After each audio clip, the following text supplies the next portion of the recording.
Good evening बच्चों। देखो बच्चों, आज की अपनी जो क्लास है इस क्लास में अपने चर्चा करेंगे बोर्ड एग्ज़ाम 2024 के लिए अपने इतिहास का जो 10वां चैप्टर है। चैप्टर का नाम है भैया विद्रोही और राज 1857 का आंदोलन। इस चैप्टर के भैया अपने दो दो और तीन तीन नंबर वाले जो क्वेश्चन बोर्ड एग्ज़ाम में आएंगे उन क्वेश्चनों की अपने चर्चा यहाँ पर करेंगे। मतलब इस चैप्टर से ऐसे कौन से क्वेश्चन है जो अपने बोर्ड परीक्षा की दृष्टि से दो दो और तीन तीन नंबर के पूछे जा सकते हैं, ऐसे क्वेश्चनों की चर्चा अपने यहाँ पर करेंगे। देखो भैया, सबसे पहले बात करते हैं अपने इस साल के ब्लूप्रिंट की। देखो यहाँ पे आपको दिख रहा है कि ब्लूप्रिंट 2024 के अनुसार ये जो 10वां अपने चैप्टर है, इस चैप्टर से बोर्ड एग्ज़ाम में 3 क्वेश्चन आएंगे। ठीक है, जिनमें एक क्वेश्चन आपके 1 नंबर का होगा, एक क्वेश्चन आपके 2 नंबर का होगा और एक क्वेश्चन आपके 3 नंबर का होगा। अब देखो, एक एक अंक वाले जो क्वेश्चन हैं वो तो मैं आपको सभी चैप्टर के करा चुका हूँ। जो भी बच्चे मान लो अपने चैनल से नए जुड़े हैं वो अपने चैनल को सब्सक्राइब कर ले और प्लेलिस्ट में जाके आप वहां से पुराने वीडियो देख सकते हो। क्लियर है? तो एक एक अंक वाले तो मैं आपको पूरे चैप्टर के क्वेश्चन करा चुका हूँ। बात रही अपने दो दो तीन तीन चार चार अंक वाले क्वेश्चनों की, तो ये भी देखो भैया मैं अपने लगभग चैप्टर के करा दिए हैं मैंने। अब एक या दो चैप्टर अपने और शेष रहे हैं, फिर अपने इतिहास के मोस्ट क्वेश्चन भी कंप्लीट हो जाएंगे। समझ रहे हो? जिस प्रकार से पॉलिटिकल साइंस के अपने मोस्ट क्वेश्चन कंप्लीट हो चुके हैं, वैसे 2-3 वीडियो में अपने इतिहास के भी मोस्ट क्वेश्चन क्या हो जाएंगे, कंप्लीट हो जाएंगे। फिर अपने इतिहास के 2 टेस्ट बाकी है और पॉलिटिकल साइंस के 2 टेस्ट बाकी है, वो अपने लेंगे। इसके अलावा आपको थोड़ा मैप जो है इसके बारे में आपको बताना है। ठीक है, अब देखो यहाँ पर भैया दो दो और तीन तीन नंबर वाले जो महत्वपूर्ण क्वेश्चन बन रहे हैं उन क्वेश्चनों को ध्यान में रखते हुए मैंने यहाँ पर आप लोगों के लिए टोटल 11 क्वेश्चन कलेक्ट किए हैं। समझ रहे हो? टोटल 11 क्वेश्चन मैंने कलेक्ट किए हैं। कहने का मतलब है कि ये 11 ऐसे क्वेश्चन है जो आपको बार बार बोर्ड परीक्षा में पूछे जाते हैं। इनको आपको अच्छी तरह से तैयार करना है। देखो एक और वापस बता दूं भैया, जो भी बच्चे या जिन्होंने अभी तक कोई ख़ास तैयारी नहीं की है, जो बच्चे ये सोच रहे हैं कि गुरुजी बस मार तो 80% बन जाए, गुरुजी मार तो 70 से ऊपर बन जाए, गुरुजी मार तो 90 के लगभग बन जाए, ठीक है भाई। जिनके सपना 99 का है वो तो एक अलग बात है, लेकिन जिनकी ये सोच है कि गुरुजी मेरे तो 80 के लगभग बन जाए, 80 से ऊपर बन जाए, तो उन बच्चों को मैं अभी भी कह दूं भैया कि जो मोस्ट क्वेश्चन मैंने आपको बताए हैं इस साल 2024 के लिए, ध्यान से रखना, क्योंकि आपको 2023 वाले वीडियो भी इस चैनल पे मिलेंगे, 22 वाले भी मिल जाएंगे, लेकिन जहाँ पे 2024 लिखे हुए हैं इस साल मैंने आपको हिस्ट्री और पॉलिटिकल साइंस के जो मोस्ट क्वेश्चन के वीडियो है, टेस्ट के जो वीडियो है, वो जो मैंने डाले हैं उनमें जो क्वेश्चन बताए हैं आप तो उन क्वेश्चनों को तैयार कर लो भैया। 80 प्लस तो आपके आराम से इजी बेस में बन जाएंगे। क्योंकि अब देखो ऐसा तो है नहीं कि अपने की सर हम किताब भी पढ़ ले, पासबुक भी पढ़ ले, डेस्क वर्क भी पढ़ ले, इतना टाइम अपने पास नहीं है। अब अपने पास ज़्यादा से ज़्यादा कितना समय है, मात्र 30 से 35 दिन का समय आपके पास में है। 1 महीना मान लो आप, फिर आपकी बोर्ड एग्ज़ाम स्टार्ट हो रही है। ठीक है, तो जैसा आपको उचित लगे वैसा आप कर सकते हो। अब देखो यहाँ पर अपने क्वेश्चनों की चर्चा करते हैं। सबसे पहला क्वेश्चन है भैया, 1857 के विद्रोह को दबाने के लिए अंग्रेजों ने क्या कदम उठाए थे। मतलब 1857 क्रांति हो गई थी भैया, विद्रोह हो गया था, आंदोलन हो गया था। अब इसको कुचलने के लिए, इसको दबाने के लिए ब्रिटिश सरकार ने क्या कदम उठाए। तो देखो यहाँ पे अपने 2 और 3 नंबर के क्वेश्चन आएंगे, तो कम से कम 3 पॉइंट आपको ध्यान रखनी है। कि पहला पॉइंट तो उठाया था कि सरकार जो थी अंग्रेजी सरकार, उसने जागीरें जब्त कर ली। किन की जागीरें? कि जिन लोगों ने 1857 के विद्रोह में भाग लिया था उनकी जागीरें क्या कर ली, जब्त कर ली। आम जनता जो थी उस आम जनता पर क्या किया गया, अत्याचार किया गया। ठीक है, विशेष तौर से महिलाओं एवं बच्चों पर नए नए कानून बनाए गए। इसके अलावा अपने उत्तर भारत जो था, उधर उत्तर भारत में मार्शल लॉ लागू कर दिया गया। इस प्रकार के 3-4 पॉइंट आपको क्या करने हैं इसके आंसर में देने हैं। देखो भैया यहाँ पर मैं डिटेल से नहीं बता रहा हूँ आपको, मैं सिर्फ आपको मोटा मोटा आंसर बता रहा हूँ, क्योंकि ये सब कुछ मेरा डिटेल से आपको पढ़ाया हुआ है, नोट्स आपको लिखाए हुए हैं। तो सेकंड क्वेश्चन की बात करते हैं भैया। सेकंड क्वेश्चन बड़ा अच्छा क्वेश्चन है कि 1857 के विद्रोह का तात्कालिक कारण क्या था। तात्कालिक कारण, देखो तात्कालिक क्या कारण था भैया। तात्कालिक कारण ये था कि 1857 का जो विद्रोह हुआ था, उस विद्रोह के दौरान भैया अपने जो भारतीय सैनिक थे उन सैनिकों को एक राइफल दी गई थी, एक बंदूक दी गई थी जिसका नाम था एनफील्ड। ठीक है, इस राइफल में भैया जो कारतूस डलता था, उस कारतूस के ऊपर गाय और सूअर की चर्बी लगी हुई थी, गाय की और सूअर की चर्बी। अब सेना में सीधी सी बात है 90% जो सिपाही थे वो कौन थे, हिंदू और मुसलमान। अब हिंदू जो है भैया वो गाय का मांस नहीं खाते, मुसलमान जो है वो सूअर का मांस नहीं खाते। तो इन्होंने, हिंदुओं और मुसलमानों ने इन कारतूसों का प्रयोग करने से क्या कर दिया, मना कर दिया। ठीक है, हो सकता है ये एक अफवाह होगी, लेकिन इस प्रकार का ये कारण था कि हिंदू और मुसलमानों ने ये कहा कि इससे हमारा धर्म क्या होता है, भ्रष्ट होता है, और इन्होंने क्या कर दिया, विद्रोह कर दिया। ठीक है, तो ये था अपने 1857 के विद्रोह का तात्कालिक कारण। थर्ड क्वेश्चन की बात करते हैं भैया। अपने थर्ड क्वेश्चन बड़ा अच्छा क्वेश्चन है कि अंग्रेजों के द्वारा अवध के अधिग्रहण का स्थानीय जनता पर क्या प्रभाव पड़ा। कि अंग्रेज जो थे भैया उन्होंने अवध को हड़प लिया था। ठीक है, अब इस अवध को हड़पने से जो वहाँ की आम जनता थी, वहाँ की जो स्थानीय जनता थी, उस जनता के ऊपर इसका क्या असर पड़ा। तो देखो, अवध का अधिग्रहण करने के कारण जो स्थानीय जनता थी वो एक प्रकार से पहली बात तो ब्रिटिश शासन के खिलाफ हो गई, ब्रिटिश शासन के विरुद्ध हो गई, अंग्रेज़ों के खिलाफ हो गई। ठीक है, क्यों, क्योंकि अंग्रेज़ों ने क्या किया था, अवध का जो नवाब था वाजिद अली शाह है, उस वाजिद अली शाह को हटाने से एक प्रकार से जो वहाँ की जनता थी वो क्या हो गई, नाराज़ हो गई। ठीक है, और नवाब के हटाने से भी क्या हुआ कि उस दरबार की और वहाँ अवध की जो संस्कृति थी वो भी एक प्रकार से क्या हो गई, नष्ट हो गई। इसके अलावा भैया दरबार में जो संगीतकार थे, नर्तक वगैरह थे, जो कवि थे, कारीगर थे, जो बावर्ची थे, जो नौकर वगैरह थे, उनके सामने भी एक प्रकार से रोजी रोटी की समस्या क्या हो गई, उत्पन्न हो गई। तो ये प्रभाव पड़ा भैया अवध के अधिग्रहण का। क्लियर है। चौथे क्वेश्चन की चर्चा करते हैं भैया। 1857 की क्रांति के कोई 3 राजनीतिक कारण बताइए। समझ रहे हो कि देखो कई कारण थे 1857 के विद्रोह को, धार्मिक भी थे, सांस्कृतिक भी थे, आर्थिक भी थे, सैनिक भी थे, राजनीतिक भी थे। अब यहाँ पर इसने पूछा राजनीतिक कारण बताइए। तो देखो पहला तो पॉइंट अपने लिख सकते हैं कि अभी अपने बात की थी किसका विलय, अवध का अंग्रेज़ों द्वारा अनुचित विलय। ठीक है, दूसरी हेडिंग आप लगा देना कि जो मुग़ल बादशाह था उस मुग़ल बादशाह का क्या अपमान। मुग़ल बादशाह कौन था आपको सबको पता ही है, उस समय बहादुर शाह था। ठीक है, इसके अलावा अपना तीसरा पॉइंट लिख देना कि नाना साहब के साथ में अनुचित व्यवहार, रानी लक्ष्मीबाई के साथ में एक प्रकार से अनुचित व्यवहार। ठीक है, इसके अलावा लॉर्ड डलहौजी की राज्य हड़प नीति। ये ऐसे 4-5 कारण हैं, इनमें से जो भी आपको अच्छे लगे कम से कम 3 कारण आपको ज़रूर से याद करने हैं, हेडिंग लगा के आंसर देना है और उसमें आपको 2-2 3-3 लाइन लिखनी है। ठीक है, नेक्स्ट क्वेश्चन की बात करते हैं भैया। क्वेश्चन नंबर 5 कि जो 1857 का विद्रोह हुआ था उस विद्रोह के संदेश का प्रचार प्रसार कैसे हुआ।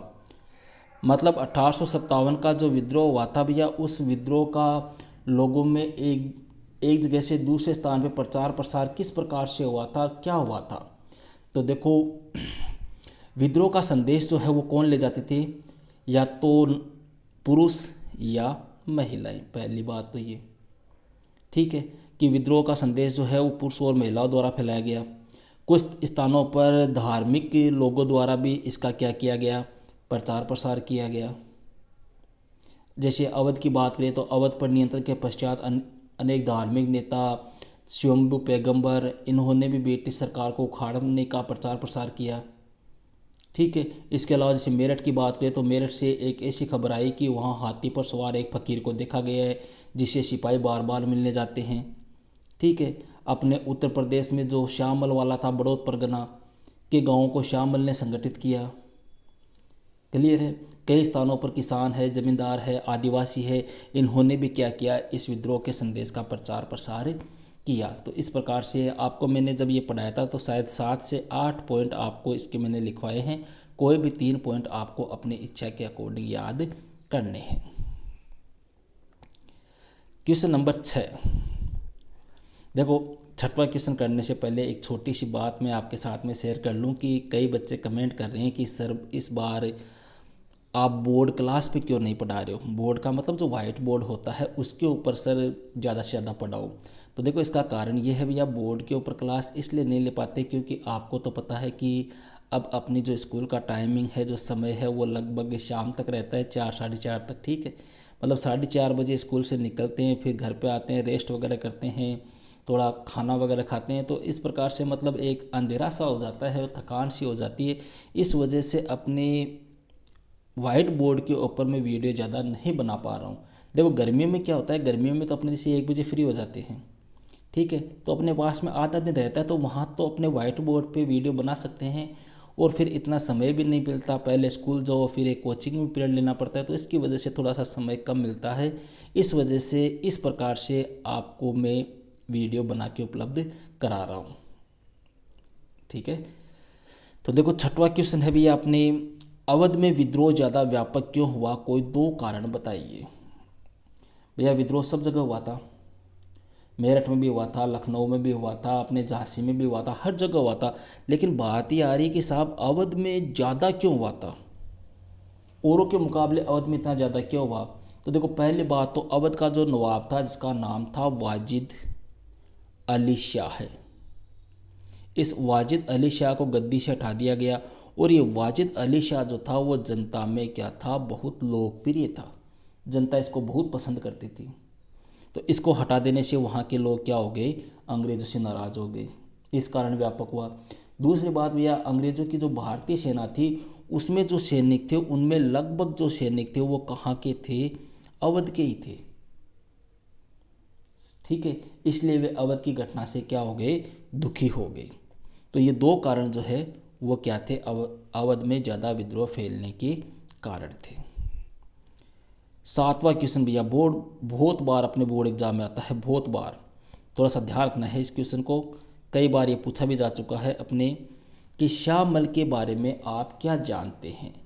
ये क्वेश्चन मैंने जब आपको 1-1 अंक वाले क्वेश्चन करवाए थे उस समय भी ये क्वेश्चन मैंने आपको बताया था और ये 2-3 बार आ भी चुका है भैया बोर्ड एग्जाम में से। 2012 में ये पूछा जा चुका है, इसके अलावा 2017 में भी ये बोर्ड एग्जाम में पूछा जा चुका है।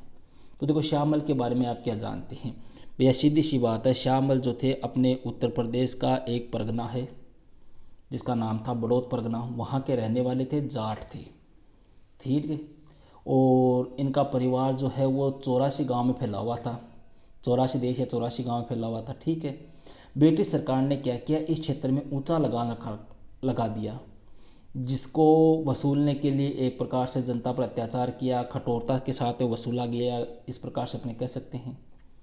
ठीक है। इस कारण यहाँ के जो लोग थे उन्होंने ब्रिटिश शासन के खिलाफ एक प्रकार से विद्रोह कर दिया और श्यामल जो था वो श्यामल ने 84 गाँव के मुखियों एवं किसानों को क्या किया, संगठित किया एवं गांव-गांव घूमकर जनता को विद्रोह करने के लिए क्या किया, प्रेरित किया। और श्यामल के नेतृत्व में, मतलब नेता कौन बना इस विद्रोह का, श्यामल ही बना और उसके नेतृत्व में क्या हो गया, वहाँ पर विद्रोह हो गया। श्यामल ने एक अंग्रेज अधिकारी के बंगले पर भी कब्जा कर लिया और उसको अपने क्या संज्ञा दी थी, आपको पता हो, न्याय भवन की। ये भी क्वेश्चन आपको छोटा पूछा जा सकता है, ध्यान रखना। न्याय भवन की संज्ञा दी थी। ठीक है। तथा वहीं से लोगों के झगड़े और विवादों का फैसला करने लगा।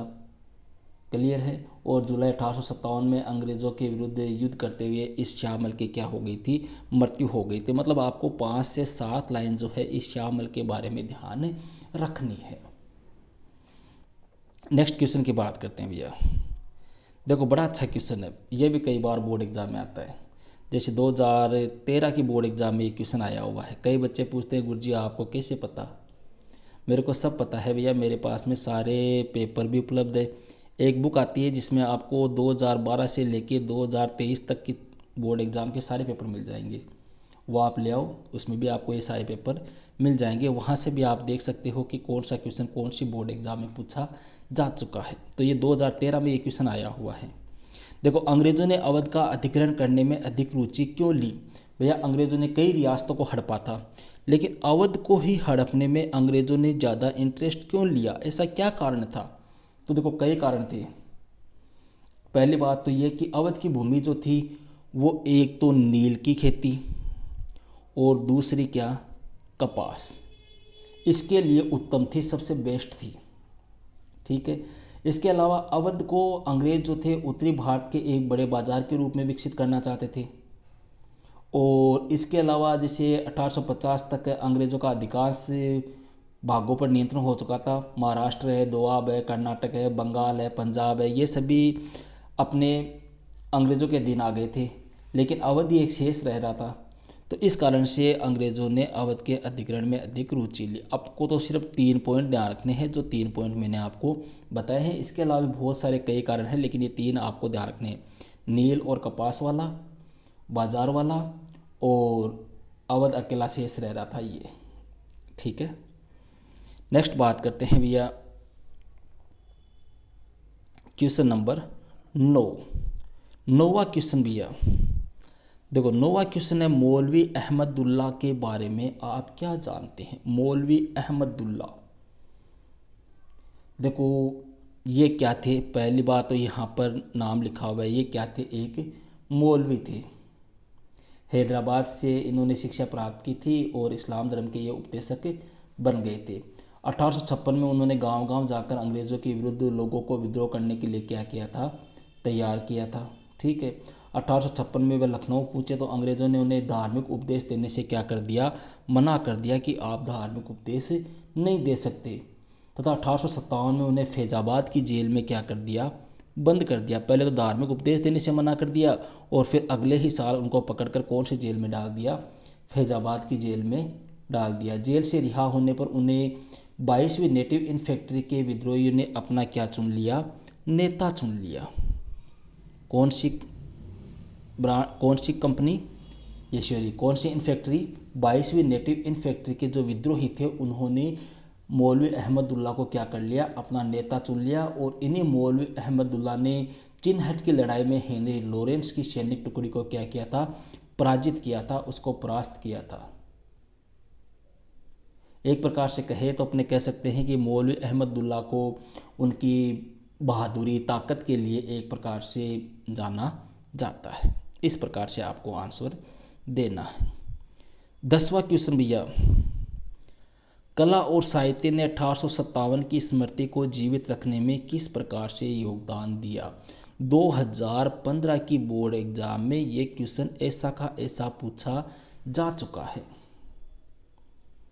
ठीक है। देखो, क्वेश्चन जो मैं बता रहा हूँ भैया 99% मान के चलो यही क्वेश्चन आएंगे, बस हो सकता है इनकी लैंग्वेज आपको घुमा के दे दे। जैसे पूछ ले कि कला और साहित्य ने रानी लक्ष्मीबाई को 1857 के विद्रोह के नायक के रूप में कैसे पेश किया? अब यही क्वेश्चन है। ठीक है, लेकिन आप कंफ्यूज हो जाओगे, तो थोड़ा सा आपको ध्यान रखना है। तो देखो भैया, इसमें अपने लिख सकते हैं कि इतिहास लेखन की तरह है, कला और साहित्य ने भी 1857 की स्मृति को जीवित रखने में महत्वपूर्ण योगदान दिया। 1857 के विद्रोह के जितने भी नेता थे उनको नायकों के रूप में पेश किया। जो देश को युद्ध स्थल की ओर ले जा रहे थे उन्हें जनता को अत्याचारी समाजवादी शासन के विरुद्ध उत्तेजित करते हुए चित्रित किया गया। एक हाथ में घोड़े की लगाम, दूसरे हाथ में तलवार। ठीक है, इस प्रकार का चित्र जो है वो रानी लक्ष्मीबाई की वीरता और गौरव गाथा को दर्शाता हुआ दिखाया गया। कई कविताएं लिखी गई। झांसी की रानी लक्ष्मीबाई थी, उनको एक ऐसी मर्दाना ताकत के रूप में चित्रित किया जाता था जो दुश्मनों का पीछा करते हुए एवं अंग्रेज सिपाहियों को मौत के नींद सुलाते हुए आगे बढ़ रही थी। आपको पता हो, एक नाम सुना हुआ आपने, सुभद्रा कुमारी चौहान। ठीक है, इसकी एक पंक्ति भी है कि खूब लड़ी मर्दानी वो तो झांसी वाली रानी थी। ठीक है। तो इस प्रकार से लोक छवियों में रानी लक्ष्मीबाई को प्राय सैनिक वेशभूषा में घोड़े पर सवार एवं हाथ में तलवार लिए हुए दर्शाया जाता है, जो अन्याय एवं विदेशी शासन के प्रति एक प्रकार से विरोध या प्रतिरोध का प्रतीक था। तो इस प्रकार से 8 से 10 लाइनों में आपको इसका क्या करना है, आंसर करना है। ये नोट्स में मेरा लिखाया हुआ है आपको एज टू एज क्वेश्चन की तरह। अंतिम क्वेश्चन भैया, बड़ा अच्छा क्वेश्चन है ये भी। क्वेश्चन है भैया, सहायक संधि फर्ता के बारे में आप क्या जानते हैं। सहायक संधि फर्ता, देखो सबसे पहली बात तो ये पता होनी चाहिए कि यह सहायक संधि फर्ता कब लागू हुई थी। ये लागू हुई थी भैया 1798 ईस्वी में। किसके द्वारा लागू की गई, तो साहब यह लागू की गई थी लॉर्ड वेलेस्ली, जो भारत का गवर्नर जनरल था, इसके द्वारा लागू की गई। अब आती है क्यों लागू की गई।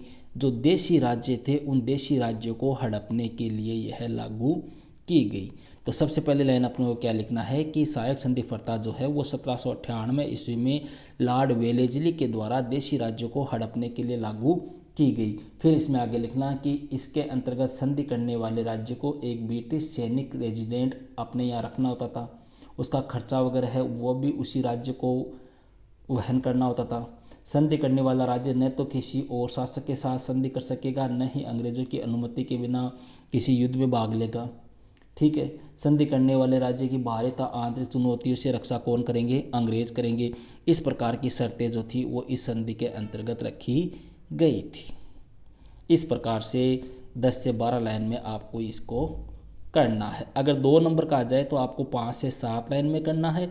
अगर 3 नंबर का आ जाए तो आपको 10 लाइन से ज़्यादा में इसका आंसर देना है। क्लियर है। तो ये थे भैया अपने इतिहास का जो 10वां चैप्टर है, 1857 का आंदोलन या 1857 की क्रांति या विद्रोह है। इस चैप्टर के अपने ब्लूप्रिंट के अकॉर्डिंग बनने वाले 2-2 और 3-3 नंबर के बोर्ड परीक्षा 2024 की दृष्टि से अति महत्वपूर्ण, इम्पोर्टेंट या मोस्ट क्वेश्चन। क्लियर है। अगर आपको वीडियो अच्छा लगा हो तो कम से कम लाइक और कमेंट जरूर से कीजिएगा। और जिन बच्चों ने अभी तक अपने चैनल को सब्सक्राइब नहीं कर रखा है, ठीक है, वो अपने चैनल को भी सब्सक्राइब कर ले, ताकि नेक्स्ट वीडियो जो है वो बिना किसी समस्या के, बिना किसी रुकावट को आपको डायरेक्ट प्राप्त हो सके। ओके भैया, तो मिलते हैं नेक्स्ट वीडियो में एक नेक्स्ट टॉपिक के साथ। That's all.